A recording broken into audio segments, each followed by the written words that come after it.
हमारे कमेटी के सेक्रेटरी अकरम जो हर हाल में हमारा साथ देते आ रहे हैं, उनसे भी मैं गुजारिश करूंगा कि वो आए, अपने ख्यालात का इजहार करें। अस्सलाम वालेकुम रहमतुल्लाहि व बरकातुहू। मैं इस स्टेज पर बैठे हुए APJ अब्दुल कलाम ट्रस्ट के सभी साथियों से और SDMC के सभी साथियों से जो इधर मौजूद हैं और ख़ासकर हमारे स्कूल के स्टाफ और बच्चे, वालिदैन, भाइयों बहनों, बुज़ुर्गों, सबको मेरा आदाब व सलाम। आज हम सब इधर जमा होकर हैं। अल्लाह ताला हमें आमने सामने कुछ बोलने और बताने सुनने का मौका अता फरमाया है। इससे हमें एक अच्छे तौर से लेंगे और हमारा ट्रस्ट जो है और ट्रस्ट के साथियाँ जो हैं उन्होंने वो सब बहुत मेहनत कर रहे हैं। क्या वास्ते? एक इल्म के वास्ते। और ख़ासकर ये ट्रस्ट अति आसानी से नहीं बना। ये ट्रस्ट को बनाने के लिए हमारे HM सादिक हजरत की बहुत मेहनत है। एक एक आदमी के पास 10-10 बार आए थे। हमें खासकर 97-98 में भी एक ऐसा ट्रस्ट बना को चला है। उसमें अच्छे डॉक्टर्स, इंजीनियर्स और इस महफिल में भी हमारे स्टूडेंट्स हैं, लेकिन वो ज़्यादा दिन नहीं चल सका। इस वास्ते हमें सादिक हजरत को पहले नहीं होता कर बोल डाले। फिर भी सादिक हजरत हमें लोगों को छोड़े नहीं। किसी भी हालत से तुम्हें आना और एक प्लेटफॉर्म पर जमना और ख़ासकर कौम की खिदमत करना कर को उन्होंने हमारे को ट्रस्ट बने तक नहीं छोड़े। और ख़ासकर हमें भी ट्रस्ट का साथ देने का फैसला करे। क्या वास्ते का? तो ये ट्रस्ट का मेन मकसद इल्म। ये ट्रस्ट का मेन मकसद क्या? इल्म। इल्म के बगैर इंसान कुछ भी नहीं कर सकता। एक ऊंची उड़ान तक नहीं जा सकता। होंगे दौलत होंगी, ज़मीन होगी, जायदाद होगी, बहुत कुछ होगा, नहीं कर को नहीं बोल सकते हमें। वो पैसा वाला बड़ा आदमी बड़ा कर होता है। जब एक छोटा आदमी बड़ा बनना तो उसे इल्म बहुत साथ देता। मिसाल के तौर पर हमारे पास बहुत मिसालें हैं। और इस ट्रस्ट में जब पहली मीटिंग हुई तो इस ट्रस्ट का नाम क्या रखना कर को डिसाइड करें। 1 से 4 नाम है और सब मिलकर लास्ट में आखिरी फैसला APJ अब्दुल कलाम कर को ट्रस्ट का नाम रखे। क्या वास्ते रखेगा? तो ये तुम ना सब मालूम रहेंगे। ये प्रेसिडेंट ऑफ इंडिया बने, साइंटिस्ट बने, अग्नि मिसाइल बने, एटॉमिक बम बने, लेकिन उन्होंने इस वास्ते नहीं बना। हमें नाम नहीं रखे। वो नाम रखने की वजह क्या है? तो वो एक बहुत गरीब खानदान के थे। वो दिन का टाइम उनके माँ बाप के साथ मच्छियाँ पकड़ कर बेचते, रात के टाइम फुटपाथ को जो लाइट रहते वो लाइट के नीचे बैठ कर पढ़ते थे। इस वास्ते गरीब आदमी के नाम को हमें भी रोशन करेंगे। गरीब आदमी हमारा हिंदुस्तान का नाम रोशन करा। दुनिया में, पूरी दुनिया में उनको साइंटिस्ट मान ले। और अगर चाहे तो हमारे बच्चे भी, हमें भी गरीब खानदान के जैसा हमारे बच्चे भी आइंदा चलकर एक अच्छा मकाम बनेंगे, एक हिंदुस्तान का नाम रोशन करेंगे। इस वास्ते इल्म से कर सकते हैं। बड़े बड़े साहूकार हैं, उन्हें क्या भी कर सकते नहीं, उनका नाम भी याद नहीं तुमना। हम ना बहुत कुछ बना रहे, खिदमत कर रहे, लेकिन उनका नाम रोशन हुआ नहीं। क्या वास्ते? उनके पास पैसा है, उन्होंने नफ़ा ले रहे, खिदमत कर रहे। लेकिन जो अब्दुल कलाम थे उन्होंने कभी एक पैसे की तरफ, पैसे की नज़र से नहीं देखे। अगर उन्होंने पैसा लेना चाहते या उनको पैसा की लालच होती तो अमेरिका उनको सबसे पहला खरीदता। लेकिन उन्होंने एक ही बात पर है, हिंदुस्तान में पैदा हूँ, हिंदुस्तान की शान करूँगा, हिंदुस्तान का नाम बनाऊँगा। इस वास्ते हमारा भी ख्याल क्या है, आपके बच्चों को एक अच्छी तालीम देंगे। इंशाअल्लाह अल्लाह उनकी नसीब में क्या लिखे मालूम नहीं, अगर आगे चलकर वो ऐसे 100 अब्दुल कलाम बनेंगे, 100 साइंटिस्ट बनेंगे, नाम हिंदुस्तान का रोशन करने वाले बच्चे बनेंगे। इसी तरह ये नाम हम लोगों ने खासकर एक गरीब जो काम किया वो तुम्हें लोगों को बताने और उसे उजागर करने के वास्ते हमने ये लोग ये नाम रखे। और ट्रस्ट का खास मकसद हमें सब मिलकर, सभी साथियाँ मिलकर, जो हमारे स्टाफ और हमारे एचएम जो प्लानिंग बनाते हैं उसके वास्ते हमें उसे फाइनेंस अरेंज करने के वास्ते हमें लोग हमारी बहुत मेहनत से हमें पैसा इकट्ठा करके हमें बना रहे। वो पैसा ज़ाया नहीं होना करके मैं आप लोगों से आज ही जाना गुजारिश कर रहा हूँ कि आप भी हमारा साथ दें, आपके बच्चों को अच्छा पाक साफ रखें, पाकि आधा ईमान हमारा उसका खास ख्याल रखें। बच्चा जाता रहा तो देखना इसके माँ बाप को इतना अच्छा रेडी करके भेजें करके, हमें नहीं मोहल्ले वाले या कुछ देखे सच में बोलना। मेरे माँ बहनों, आप अगर आपका साथ है तो हमें हमारे बच्चों को एक स्टार डायमंड बना सकते हैं। इसकी मिसाल मैं और एक देता हूँ, आप सबको मालूम है या नहीं मुझे मालूम नहीं, विप्रो के अजीम प्रेम जी, विप्रो कंपनी के मालिक अजीम प्रेम जी जो हिंदुस्तान के बहुत बड़े अमीर हैं, और आपके बच्चों को जो अंडा रोज मिलता है उन्हीं के ट्रस्ट से मिलता है, उन्हीं के पैसों से मिलता है। और इनकी स्टोरी अगर हमें जानने की कोशिश करें तो आंखों से आंसू निकलते। जब ये पढ़ रहे थे 18-19 साल की उम्र में उनके वालिद का इंतकाल हो गया। जब वो कंपनी संभालने गए तो अभी मुच्छा नहीं थे, इतना बच्चा था। सभी उनको हंसते मजाक उड़ाते और उनको मशवरा क्या दिए तो कंपनी बेच डाल, तेरे बाप की तेरे हाथ से होता नहीं के। लेकिन उनकी माँ ने उनको बिठा को समझाया और इनके वालिद क्या क्या करते थे इनकी माँ ने उनको याद दिलाया, और माँ की हिम्मत से वो कंपनी में जाते, एक वर्कर की हैसियत से काम करते, नॉट ओनर। एक वर्कर की हैसियत से उन्हें काम करते, हर फील्ड के वर्कर के साथ उन्हें मिलते जुलते और उन्हें प्रोग्राम बनाए। हर दिन जो हमारे टीचर्स आते हैं, हमारे टीचर्स का वक्त 10:30 मगर वो 9:30 खाते हैं। ऐसा विप्रो के अजीम प्रेम जी भी क्या करें, वर्कर से पहले जाते हैं, वर्कर से पहले जाकर उन्होंने कंपनी को संभालते, कौन आ रहा है कौन नहीं आ रहा है, कौन कितने टाइम कर रहा है, किसका क्या वर्क है, उन्हें फॉलो करना। जो माँ गाइडलाइंस देते उस पर चलते हैं। चलते चलते एक दिन ऐसा होगा इन्हों 2 लहजे लेट हो गया तो इनका मामूली एक मैनेजर इनकी कार की जगह ले लगा को उसी कार डाल डाले। जब इन आए तो कार की जगह दूसरी कार खड़ी है। फिर कंपनी वाला उसे बोला कार हटावा, उधर की कार खड़ा करे, तो उन्हें डर गया क्या रहे गलती होगी, अब क्या करती ना मेरा साथ, मेरा अंजाम क्या होता है कि मुझे काम ड्यूटी से निकाला देंगे। लेकिन अजीम प्रेम जी उनको बुलाए, उनको बुला को बिठा को, नहीं तो घबराने को, उन्हें बैठ रहे नहीं बैठ तो घबरा, उसे चाय दिलाए, बिस्किट देखो, मैं तेरी इज्जत करता हूँ, क्या वास्ते तो मेरे से पहले आया। इस तरह तुम्हारे बच्चे तुम्हारे टीचर से पहले खाना, या तुम्हें उनसे पहले उठना, उनसे टीचर से पहले बच्चों को रेडी करके तुम्हें स्कूल को भेज डालना। ये जिम्मेदारी अगर संभालेंगे तो तुम्हारे बच्चे भी नाम पे रोशन करते और स्कूल का भी रोशन नाम होता है और साथ साथ हमारी कमेटी का भी नाम रोशन होता है अल्लाह फजल से।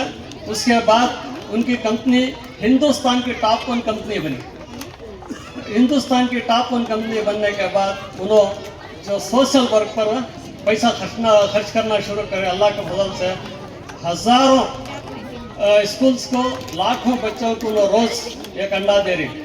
इसके बाद अल्लाह के फजल से बोलना तो बल्ला के हैं, लेकिन मैं ये गरीब लोग चाहे तो क्या नहीं कर सकते, मिसाल देने के वास्ते मैं और एक दुनिया के साहूकार का नाम दे रहा हूँ, यूसुफ अली, जो एशिया में सुपरमार्केट सबसे बड़ा उनका है। एशिया कॉन्टिनेंट में, एशिया एक कॉन्टिनेंट बड़े आजम हिंदुस्तान जैसे बल्ला के मुल्क में बना को एक कॉन्टिनेंट बने, उसे एशिया बोलते हैं।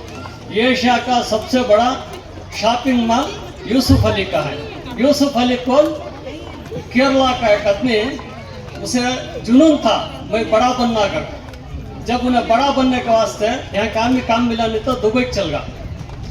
दुबई में जाकर देखा तो जो इसे बुलाया था उन्हें धोखा दे दिया। अब क्या करना था, वापस आने पैसा नहीं, अब वापस आया तो इसका टारगेट खत्म होता नहीं। उन्हें क्या करा, एक ठोकरा उठा सिर पर रख लिया। ठोकरे की फोटो आज भी मेरे पास है, तो देखना तो आप देख सकते। यूसुफ अली भी है और उनके ठोकरे के साथ फोटो भी है। मेहनत करना शुरू कर, कूली बोलते ने, कूली का काम करना शुरू करा, लेकिन उन्होंने टारगेट नहीं छोड़े। ऐसा तुम्हें भी तुम्हारे बच्चा को क्या बनाना अगर टारगेट लो, इंशाअल्लाह अल्लाह 100% तुम्हारी नीयत अगर सही है तो आप सही हैं तो तुम्हारी सुनेगा। यूसुफ अली आज दुनिया के अमीर तरीन लोगों में एक लोग हैं और उनके 200 से ज़्यादा शॉपिंग मॉल हैं दुनिया में। आज उनको कितने करोड़ आ रही, कितने करोड़ जा रहे, रुपये नहीं, कितने करोड़ आ रही, कितने करोड़ जा रहे उनको मालूम नहीं। एक मामूली कूली करने वाला आदमी एशिया क्या दुनिया को राज कर सकता है? तो क्या आपका बच्चा राज नहीं करता? आपके दिलो दिमाग में खुद क्वेश्चन होना चाहिए। और इसके साथ साथ और एक अफजल मबिन केरला का रहने वाला है। अफजल मबिन एक पहले उन्होंने क्या करें, मेडिकल स्टोर खोले। उनका बजट 50,000 रुपये, 50,000 रुपये में मेडिकल स्टोर खोले। उसके बाद खोलते खोलते कोर्सा करते करते जज्बा था दिल में करते, आज उनके 200 हॉस्पिटल्स हैं दुनिया में। वो ना तो गूगल पर चेक कर लो, भाई क्या किसकी भी स्टोरी जमा बोल रहा नहीं, गूगल में मैं जो नाम बोल रहा हूँ उनको सर्च कर लो, तुम्हें 100% सही मिलेगा। 200 हॉस्पिटल्स हैं और उनके 15,000 डॉक्टर उनके अंदर काम कर रहे हैं। डॉक्टर्स 15,000 डॉक्टर्स उनके अंदर काम कर रहे हैं। क्या एक मुसलमान बच्चा तुम्हारा बच्चा कर सकता नहीं? हर बच्चे को अल्लाह ताला हर इंसान को एक टैलेंट देखा है, वो उन्हें यूज नहीं करता। क्या करता है? खा लेता है, पी लेता है, मस्त रह जाता है। मैं पैदा हूँ क्या वास्ते, मैं करना क्या, मुझे क्या करना कर को नए, जब तक उन्हें सूझता नहीं है वो लायक कौन बनाते? पेरेंट्स, माँ बाप बनाना पड़ता है। बच्चा बनाना शुरू करें, बनाते बनाते आज उनका बेंगलोर में हर जगह लेआउट है। यहाँ तक कबन पार्क में उनकी बिल्डिंग्स हैं, हर एक जगह में बिल्डिंग है। हमें उन्हें को फॉलो करते हुए हमें भी एक ग्रुप बना को हमें भी रियल इस्टेट शुरू करें श्रीनिवासपुर में। क्या कि छोटे तरीके से अल्लाह हमें अच्छा रखे, अच्छा दे रहे, इस वास्ते हमें भले कामों में जुड़े। इसके साथ साथ मैं आप लोगों के साथ हमारे टीचर्स जो हैं वो बड़े लोग बोलते सामने तारीफ नहीं करना करते, लेकिन मैं उनके सामने तारीफ करके माफ़ करना। अगर हमें ट्रस्ट कितना पैसा झोंके तो भी, हमें कितना मेहनत करे तो भी हमें ऐसा हाथ नहीं जाते। हमारे टीचर्स की मेहनत तो तुम्हारे बच्चों को बनाने में बहुत है। हमें हमारा जान कब खुश होता है तो स्कूल का है तो बच्चों को हर वक्त दूसरे स्कूलों में मीटिंग है, बच्चा रे खेलने जो कर बोलते टीचर हमें सुनिए देखे नहीं, लेकिन हमारे टीचर्स उनके रूम में रहते हैं। कभी भी आंदो हर रूम में टीचर्स रहते हैं, हर बच्चे को पढ़ाते रहते हैं। लेकिन बच्चे भी माशाल्लाह, परसों रमेश कुमार साहब आए थे, बच्चे फेस टू फेस जवाब दिए। उन्होंने क्या पूछे जवाब दिए, खुश हो गए। उन्होंने क्या बोले, ये सब मेरे बच्चे बोले। क्या वास्ते बोले? बच्चों को जो उन्होंने सवाल जवाब पूछे उनका टैलेंट देखे तो उनको खुश हो गए। उन्होंने आए थे तो सिर्फ 5 मिनट के लिए, लेकिन उन्होंने लगभग 1 घंटा रह गए बच्चों के साथ। उन्होंने क्या बोला, मुझे जहाँ यहाँ का वास्ते बहुत खुशी हो रही है। इसकी मेहनत किसे जाते हैं, इसका टारगेट, इसका टैलेंट किसे? हमारे टीचर्स को जाता है। ठीक है, तो हमारे टीचर्स ऐसे बच्चों को रेडी करें। अब देखो तुम्हारे सामने हमारे सर्कल साहब बच्चा को जो भी उन्होंने सवाल करा बच्चे जवाब दिया खुश हो गए उन्होंने म्हणजे लास्ट में क्या बोल को गए मैं भी गवर्नमेंट स्कूल में पढ़ा भाई इस वास्ते मैं बुलाते चागा सो मुझे बहुत खुशी हो रही है कि हम ना ये होना सो हम ना होना सो ये हमारे टीचर से हमें उम्मीद रखी सब ये इसके वास्ते हमें और हमारे टीचर हमारे एसडीएमसी कमेटी हमें रात दिन एक मेहनत करने के वास्ते आपके बच्चों का मुकद्दर संवारने के वास्ते हमें तैयार है। मेहरबानी करके मैं फिर आपसे आजीजानी गुजारिश करता हूँ पेरेंट्स अपने बच्चों को बहुत से बच्चों को लाओ अब क्योंकि अब तक हमने जगह की कमी थी। इंशाल्लाह जो हमें पड़े वो स्कूल आज हमारे हाथ में आ गया। आज हमें चांद लगाने में सब तैयार हैं और आप लोगों को सबसे बड़ी खुशी की बात क्या भी बताओ रमेश कुमार साहब ने हमने केपीएस स्कूल का आर्ट का पिलर का गेट डाले। अब हाँ तुम्हारा बच्चा छोटा बच्चा जो दूध पीने की उम्र का बच्चा 3 साल की उम्र का बच्चा हमारा अंडर आ गया तो वो जवान बन के एक 18 साल का एक डिग्री कुछ उसके हाथ में लेके निकलेगा। ये बहुत बड़ी खुशी की बात हमारे रिजवान भाई बोले कैशियर दुगनी खुशी है आज क्या है आज हमें सब लोगों को दुगनी खुशी है क्या वास्ते हमारा टारगेट क्या था ये हत्या को ख़त्म करने का नहीं हमारा टारगेट 500 बच्चों को पढ़ाना 500 बच्चों से ज़्यादा बच्चों को पढ़ाना और हमारा श्रीनिवासपुर का नाम स्टेट में रोशन होना। गवर्नमेंट स्कूल का तो जो रहा श्रीनिवासपुर की स्कूल देखा जो रहा करके रोशन करना हमें हमारा टीचर विश्वास है। आप अपने बच्चों का खास ख्याल रखें और बच्चों को भेजें। इसमें खासकर हमें सब मिलकर फिर रमेश कुमार साहब का तहे दिल से शुक्रिया अदा करते हैं। इसके साथ साथ आप सोचें हमारे कैशियर साहब ने फिर एक बात जो सुनाई मेरे दिल को लगी हो वो क्या थी उन्होंने क्या बोले जो जब तक तुम्हें खुद बदलना नहीं चाहते तब तक अल्लाह ताला भी तुम्हें बदलाना नहीं चाहता। क्या वास्ते तो नीयत तेरी तो हिम्मत उसकी नीयत हमें पहले करना हमें बदलना रहे हमारे बच्चों का मुकद्दर बदलाना रहे कर को नीयत बदलना। तुम्हें जब तक नीयत नहीं करते तब तक वहाँ अल्लाह ताला भी तुम्हें आगे नहीं बढ़ाता। खुद तुम्हें बढ़ो अल्लाह ताला अल्लाह रहेगा तो हाथ फैला रहे कर बोल रहे हैं कर मेहनत खा न्यामत कर बोल रहे हैं। अब क्या बोलना हमें मेहनत करो नीयत सही रखो मेहनत को आगे बढ़ाओ काहिल मत बनाओ बच्चों को बनाओ रखो तुम्हें भी बनाना को। और इसके साथ साथ और एक अहम बात क्या हुई हमारे नायब सदर इलियास पाशा बोले वक्त के साथ वक्त का ख्याल रखो। वक्त बहुत बड़ा इंसान की ज़िंदगी में रोल अदा करता है। वक्त के साथ चलना हमें सीखना पड़ता है। वक्त के साथ चलना पड़ता है। जो वक्त आज है उसे हमें इस्तेमाल में लाना पड़ता है। जो हमें जो थे स्लेट पर लिखते थे एक मट्टी के स्लेट पर लिखते थे आज बच्चे क्या कर रहे हैं कंप्यूटर पर लिखनी पड़ रही। इसके वास्ते हमें वक्त के साथ बदलना भी पड़ता है बदलाना भी पड़ता है। इसके वास्ते भाइयों बहनों मैं आपसे गुजारिश करता हूँ बार बार गुजारिश करता हूँ आगे बढ़ने के वास्ते कोई हाथ पकड़े ना पकड़े हमें खुद सहारा लेकर भी आगे बढ़ना पड़ता है। इस वास्ते मैं एक शेर सुनाना चाहता हूँ सुनिए। कोई साथ ना दे हमारा क्या कोई साथ ना दे हमारा हमें चलना आता है हमें चलना आता है। हर आग से वाकिफ हैं हमें जलना आता है। ना तो आप लोगों को किसी की ज़रूरत है ना तो हम लोगों को किसी के सहारे की या मदद की ज़रूरत नहीं है। इंशाल्लाह आप तैयार हैं तो हम भी तैयार हैं। हम सब मिलेंगे तो एक फूल जो स्कूल है वो हमारा बगीचा उसमें कलर के फूल रंग बिरंग के फूल और खुशबू देने वाले फूल हमारे बच्चे बनेंगे। इसके साथ साथ और बोलने को तो बहुत कुछ है।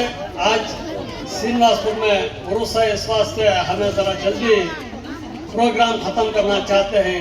एक आखिरी शेर बोलकर मैं अपनी बात को ख़त्म करना चाहता हूँ।